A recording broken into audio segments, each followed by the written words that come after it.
Hello and welcome to the second half of our course. So starting with lesson 6, we're going to look at the later Victorian writers and eventually in lessons 8, 9, and 10 move into the 20th and 21st centuries. To recap real quickly, in lessons 4 and 5, in lesson 4 we looked at some of the most prominent early poets of the Victorian period, Tennyson, Elizabeth Barrett Browning, and Robert Browning. And then in lesson 5, we looked at 3 of the most prominent, mainly early novelists, Charles Dickens, Emily Bronte, and George Eliot. These writers were mainly writing in the first half of the Victorian period, although Dickens and Eliot did write into the 60s and 70s with some of their prominent works.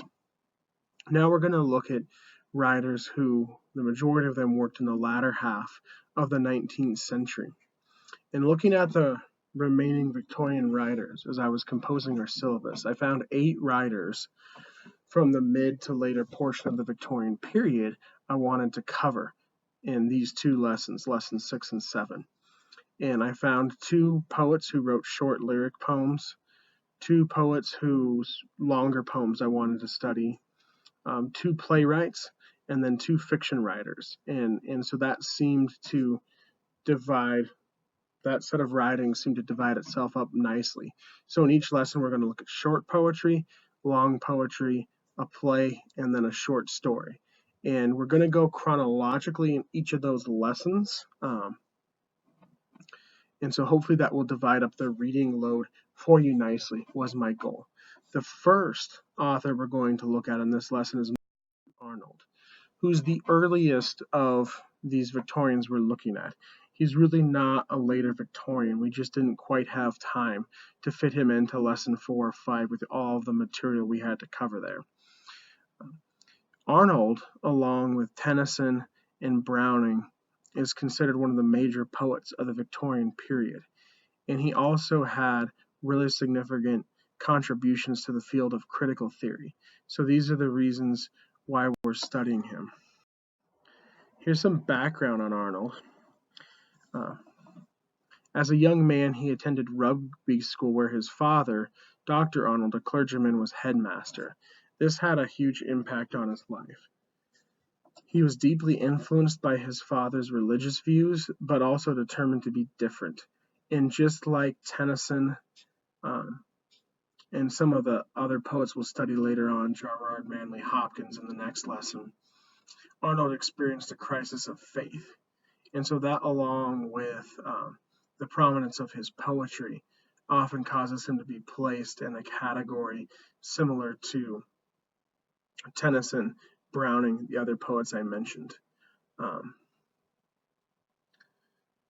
Some other characteristics of his writing: his early frivolous spirit marked his prose with geniality and wit. So when he was in school, he had kind of this like frivolous attitude where he didn't take everything seriously. He crammed for exams the night before they were due, and Charlotte Bronte actually met him once and criticized him for this. But in a way, it actually sets him apart from some of the other prose writers of the day whose writing could be very dry, because he actually mixes some humor and whatnot into his prose writings, which is kind of interesting. Another thing that really sets Arnold apart from some of the other writers is in 1847 he became an inspector of schools and wrote only in his free time. So whereas writers like Tennyson sustained themselves entirely through their poetry, and Tennyson only wrote poetry, he didn't really do anything else, at least vocationally, Arnold had this job as an inspector of schools that was his primary duty, his vocation, his calling. And then he wrote poetry in his free time.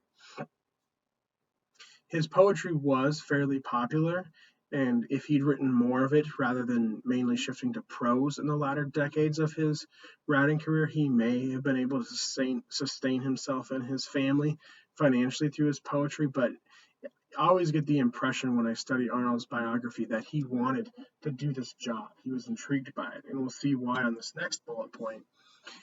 It really influenced his writing. A lot of the prose he did write had to do with educational reform, how he thought the schools could be better. And this was because of what he observed when he was actually in the schools, and then his job caused him to travel. He actually went to Europe as part of his job, and so there he saw different educational systems and thought the British could learn from some of these European educational systems. And so he was really passionate about education. And again, I think that's why he wanted to do this job and not just write poetry, as good as his poetry is. And he was recognized for the quality of his poetry, even though it wasn't his main gig. In 1857, he was elected to the professorship of poetry at Oxford, and this was mainly to recognize his achievements, since he didn't receive some of the acclaim that authors like Tennyson did or that Browning did later in his career. And this position enabled him to do several things he'd always wanted to do, such as visit the US, and he was mainly well received there on his lecture tours. One of his daughters had married an American man, so he was able to visit her. And finally, we wrap up his biography by noting that he died of a sudden heart attack in 1888. So the way I would characterize Arnold based on his biography is he was a family man, very devoted to his profession and his family, who was big on educational reform, but also was an incredibly intelligent poet and scholar who gave us some beautiful poems and some really interesting philosophies. Before we look at the poem, I'll just note one last thing real quickly. Arnold is almost just as famous for his prose work as his poetry. I chose not to assign any of his prose, and I've made a similar choice with other authors who are similarly famous or close to equally famous for their prose writing in addition to their literature. Mainly because we have so much to cover in this class, believe it or not, it may not seem this way, I'm trying to assign as little as possible in terms of the reading. Key phrase there being as possible. Arnold is similar to Wordsworth and Keats and Coleridge in that if you take a critical theory class, you'll probably read his critical theories in that class. So we're saving that for then, but you will get kind of a dose of it here, just like you did with those other writers I mentioned, because when a writer, well, every writer, I believe, develops a theory of writing. Not all of them put it into words, but for those who put it into words and had those words canonized, their theories of poetry typically influence their writing. So just like with Keats's negative capability, as we discuss Arnold's poetry here, we'll discuss how his philosophies of poetry informed his composition of poetry. As a writer, he set out to answer what I would say is the most fundamental question of the Victorian period. How is a full and enjoyable life to be lived in a modern industrial society? So Arnold really wanted to grapple with this idea, this issue of modernity, and how to adapt to the sweeping changes of the Victorian period. Because Arnold was just as much a critic and a scholar as a poet compared to his contemporaries, he engaged with this question more overtly. He directly addressed it in his philosophical writings and then explored it in his poetry, whereas a lot of his contemporaries mainly explored it in their poetry, so it wasn't as overt of a pursuit. There's also this aspect of a full and enjoyable life. I don't think the other poets who grappled with this question would have addressed it quite the same way. They wanted to find a way to deal with these sweeping changes, but full and enjoyable life is a term that, as you'll see, seems somewhat unique to Arnold. Kind of building on this, he strove to help his contemporaries achieve a richer intellectual and emotional existence. So he saw the people around him, including the other poets, struggling with these sweeping changes of the Victorian period, and he wanted them to have this fuller, more enjoyable life. So with his criticism, with his poetry, with his educational reforms or ideas for them, with everything he did, really, he was pursuing an answer to this question. Another important thing to note, kind of a different train of thought here, is that setting is incredibly important in his poems. He gets this from Wordsworth, and we'll see it in the poem we'll look at in just a minute, The Buried Life. And you can see it in the title of his poem, Dover Beach, but the setting really informs the poem and is often where you can find the meaning. If you look at the setting and go from there, that makes it easier to interpret an Arnold poem. So that's kind of a tip for you here as you do your close reading. I mentioned his contributions to critical theory already. Here's a couple more statements on his specific poetical theory. And this is actually quoted directly from his philosophical writings that are also in the textbook, particularly his preface to poems from 1853. And he believes that poetry should inspirit and rejoice the reader, as well as convey a charm and infuse delight. So this is to me what makes him unique. He depicts some depressing things, but his outlook, his approach is a very optimistic, hopeful one. And again, going back to the first bullet point here, I think that's one thing that sets him apart from his contemporaries is not he wasn't just asking how do we grapple with the changes wrought by modernity. He was asking how do we have fun? How do we live life to the fullest despite these things? Another really important note here is that the above statement might indicate that he wasn't interested in tragedy. On the contrary, he felt that this poetical philosophy does not necessarily exclude tragedy, just tragedies in which suffering finds no vent in action, in which a continual state of mental distress is prolonged.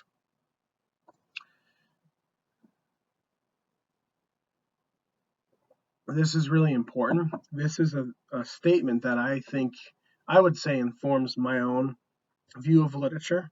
My wife, who also has her degree in literary studies, always makes fun of me because she says I love the sad, tragic, depressing works, and she loves the happy ones. But this statement here by Arnold is something. If I were to get a tattoo, I might get a tattoo of this, or I should at least post it on my office door. Because I don't like every single tragedy out there. I only like the ones that have some kind of redemptive, cathartic moment born out of the tragedy. And so I think this describes that well. I like works in which tragedy or suffering finds vent in action. In other words, the tragedy must have a purpose. It's not just suffering for suffering's sake. And if you look at the literature out there, especially in today's world where literary fiction has become a genre unto itself, I think you see a lot of suffering for suffering's sake.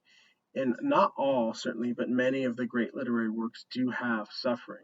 And so the difference is when you see suffering that has vent in action or suffering with some kind of cathartic, redemptive purpose. And so I really agree with this part of Arnold's philosophy. So to sum up, as we transition and look at his poetry now, we're going to look to see how he answers this question. How is a full and enjoyable life to be lived in a modern industrial society? And when we're answering that question, we'll look to see how he does these things, how he inspirits, rejoices, charms, delights the reader, and we'll ask the question, is there suffering or tragedy? And if there is, how does it find vent in action? So I assigned two Arnold poems, The Buried Life, which is my personal favorite of his, as well as Dover Beach, which is far and away his most famous poem. They're both well worth studying in depth, as are a number of other of his poems. I could have assigned other ones. To Marguerite, The Scholar Gypsy, those are all good. So if you like Arnold, you want to read more of his poems, I would encourage you to do so. As I mentioned, Dover Beach is really famous. You may have read it in Intro to Poetry. I really wanted to cover both in this lecture since I only assigned two. But as I prepared the lecture and worked with The Buried Life, there was just too much good stuff to unpack there that I am only planning to now go through The Buried Life here. But there's wonderful stuff you can unpack from Dover Beach. And if you study that poem more in your threads and thesis or your paper, I much look forward to reading what you have. But as I said, The Buried Life has so much wonderful stuff to unpack from it. I'm actually now planning to take you through all 98 lines of it because he presents this really interesting idea that I think really relates to his poetical philosophy we just looked at, and he builds the idea through the whole poem. So we're going to unpack that now. I promise I'll try to be as quick as I can. The first stanza says, Light flows our war of mocking words, and yet, behold, with tear mine eyes are wet. I feel a nameless sadness o'er me roll, Yes, yes, we know that we can jest. We know that we can smile, but there's a something in this breast to which thy light words bring no rest. In thy gaze smiles no anodyne. Give me my hand and hush awhile, and turn those limpid eyes on mine, and let me read their love, thy inmost soul. What's going on here? The speaker's depicting a relationship where the lovers can laugh together, but it's kind of forced.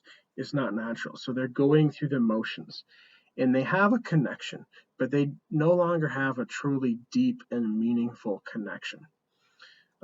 But he wants one. So he asks her to look him in her eyes and reveal her inmost soul. So he wants to go beyond the surface, go beyond just emotions here. A key line is the line, but there's a something in this breast. And this word breast is repeated in each stanza of the poem.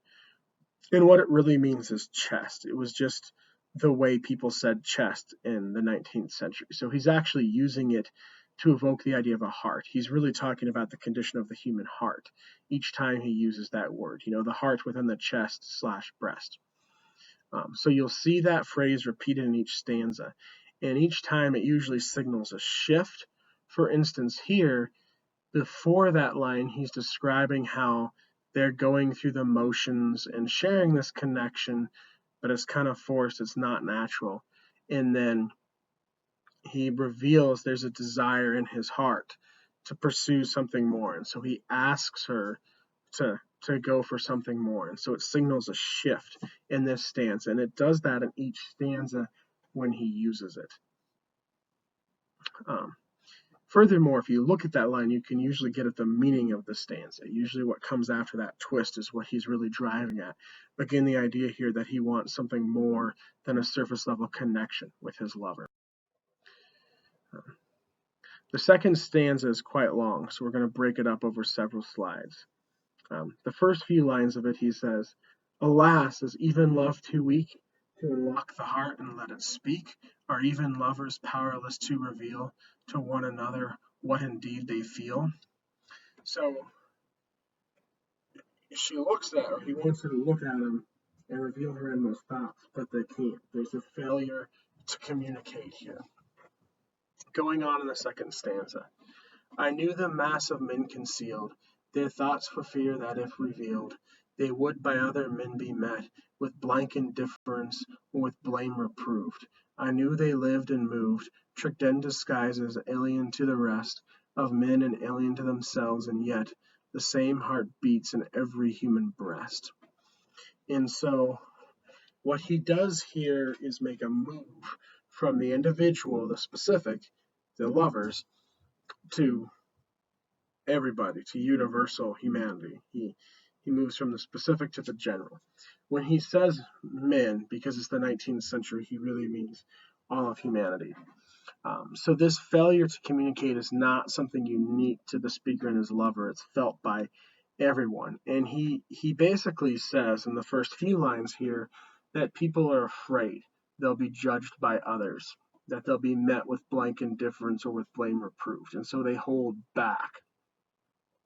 And in doing so, they put on disguises essentially. They don't reveal their true selves to others for fear of judgment. And again, so I'm breaking up this stanza on multiple slides. So I'm pausing intentionally here right at the line about the human breast. This time it's the same heartbeats in every human breast.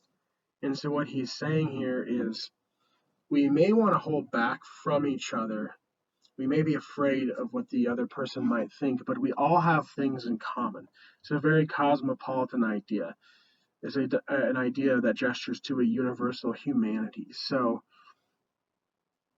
the very thing we're afraid of that's holding us back is really the key to why we shouldn't hold back.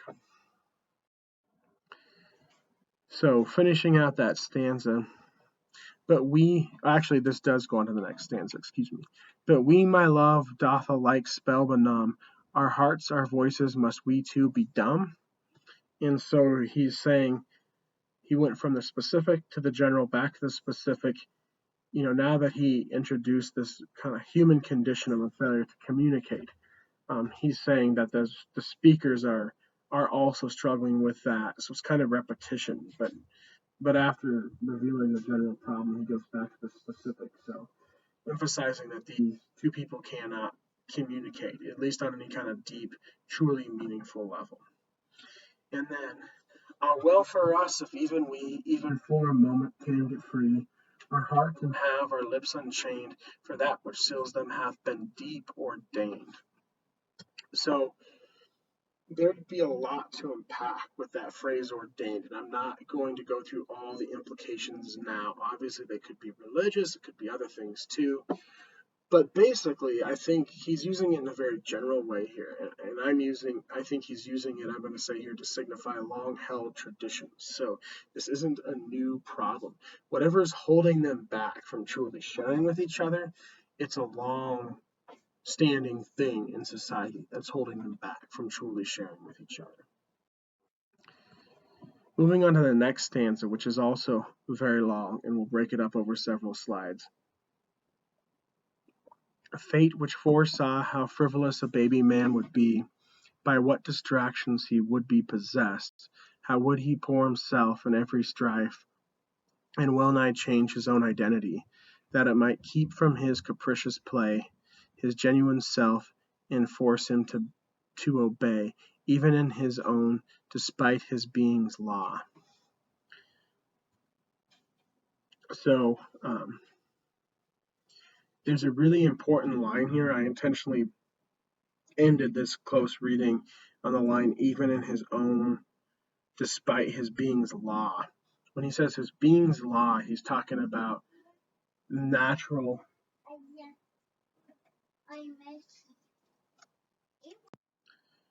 So what I mean is, with the final line in this little section of this stanza we're looking at here, in the phrase despite his being's laws, he's referring to natural law, one's natural state, how one defines oneself. And so he's juxtaposing then this line very intentionally with the line from the end of the previous stanza about deep ordained traditions. And so he's saying the constraints or whatever it is that's holding people back from sharing their true selves and their deeper thoughts is something exterior to oneself. It's a societal constraint. The natural mode of being would be to share with others. And so that's a very important point. An even more important point comes in the next line. The next set of lines we're going to look at here are really like the turning point of the poem, where we get the main idea. Bade through the deep recesses of our breast, the unregarded river of our life, pursue with indiscernible flow its way, and that we should not see, the buried stream and seem to be, eddying at large in blind uncertainty, though driving on with it eternally. So here's the central idea of the poem. We have two lives, a surface life, which is not true. That's where we have the disguises he's talked about. And then a buried life beneath the surface, where we have our true self. And so basically, a false self on the surface, a true self beneath the surface would be the most succinct way to put it. That true self beneath the surface is what he calls the buried life, the title of the poem. And he describes it as a flowing river. My interpretation of why he describes it as a flowing river is to show that it's always there, it's always ongoing. So as we're living our false lives on the surface, there's a parallel life running beneath the surface the entire time. It's running parallel, but they're very different. And we'll see that more in the stanza here. But often in the world's most crowded streets, but often in the din of strife, there rises an unspeakable desire after the knowledge of our buried life, a thirst to spend our fire and restless force in tracking out our true original course, a longing to inquire into the mystery of this heart which beats so wild, so deep in us to know whence our lives come and where they go.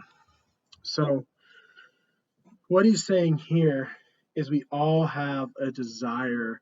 We have an unconscious awareness of this buried life, and so we have a desire to find it, to pursue it, to discover our true selves. And the Victorians were all about energy, work ethic, if you remember that. And so with the line, our thirst to spend, our fire and restless force. Oh, I love that line. He's saying, let's apply our Victorian energy, or we all have a desire to apply our Victorian energy to discovering this buried life. There's also a connection to setting here, which we talked about how important setting is for Arnold when he opens the stanza by saying, but often in the world's most crowded streets.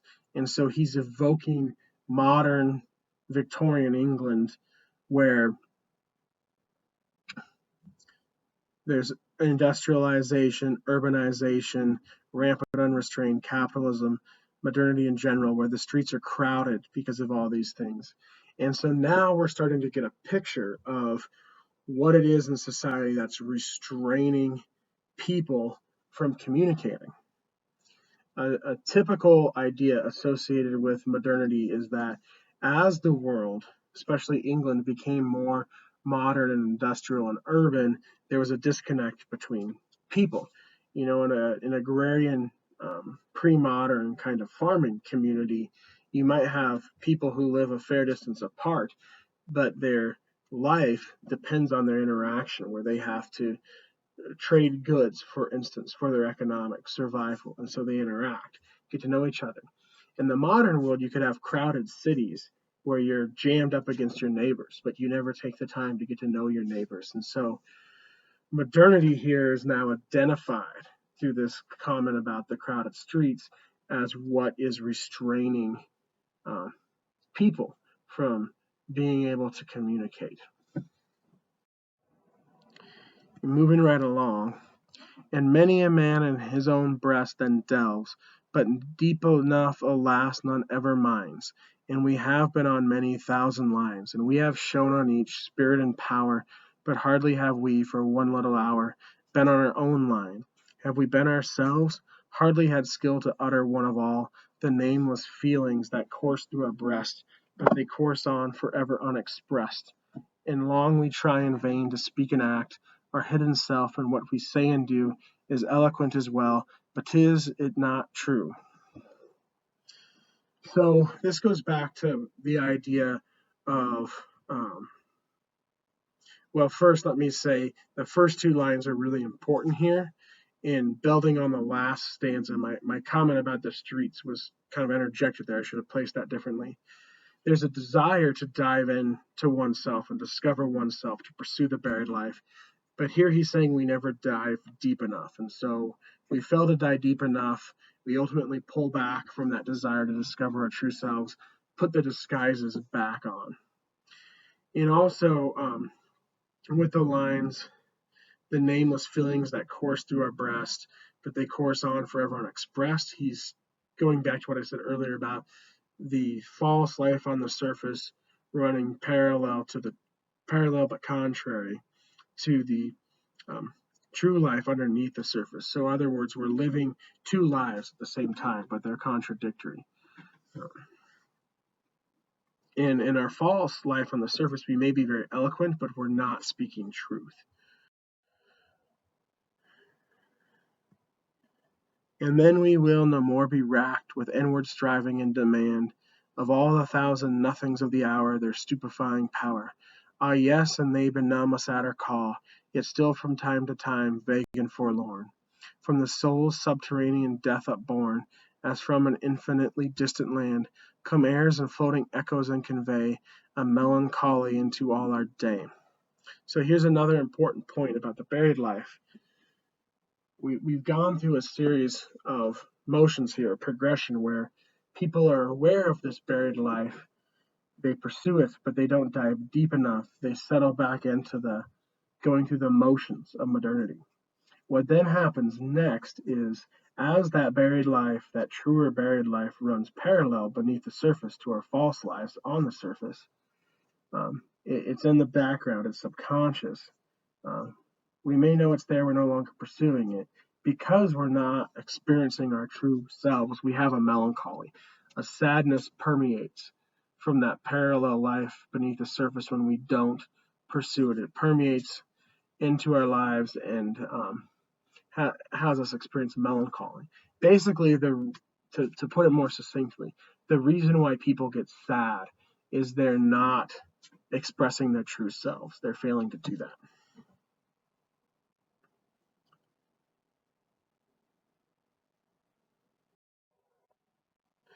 Now we have another important turn as we look at the last two much shorter stanzas. Only, but this is rare, when a beloved hand is laid on ours, when jaded with the rush and glare of the interminable hours, our eyes can in another's eyes read clear, when our world-deafened ear is by the tones of a loved voice caressed, a bolt is shot back somewhere in our breast, and a lost pulse of feeling stirs again. The eye sinks inward and the heart lies plain. And what we mean we say and what we would we know. A man becomes aware of his life's flow, and hears its winding murmur in the seas, the meadows where it glides, the sun, the breeze. So it's rare, but it is possible to know that buried life, to find it eventually. It can only come through human connection. So we can only know our true selves by opening ourselves up to someone else. This involves risk and vulnerability that people don't pursue in the modern world where they're able to retreat more safely. But they'll be false. They won't be experiencing the truth. They won't be sharing their true selves with others. And again, he uses setting. So he juxtaposes um, the meadows, the sun, the breeze, the very natural pre-industrial type of setting with the streets here to show that the buried life is connected to this past pre-modern life, one that emphasized human connection much more than the modern world does. Finally, the very last stanza, and there arrives a lull in the hot race, wherein he doth forever chase, that flying and elusive shadow rest, an air of coolness plays upon his face, an unwonted calm pervades his breast, and then he thinks he knows the hills where his life rose and the sea where it goes. So, knowing the buried life, this connection to our true selves that we only establish through a connection to another human being, it provides a respite from modernity. Um, this is the answer to the sweeping changes of the Victorian period. Human connection. So we started by asking Arnold's question, how to live a full, enjoyable life in a modern world. You do it by connecting with other people and always being your true self. And those connections with other people, if you can open yourself up, will enable you to express your true self. Uh, and so we have a very hopeful ending here in a very Arnold way. You know, this in spirits rejoices, charms, and delights the reader, gives the reader hope. Uh, but there was, of course, suffering here. Um, it's pretty gloomy poem most of the way through, with all this talk of disguises and failure to communicate. But that suffering or that tragedy receives vent through action, through the lover's touch that opens one up to the buried life. So the speaker does experience mental distress, but the human connection described at the end of the poem alleviates that stress.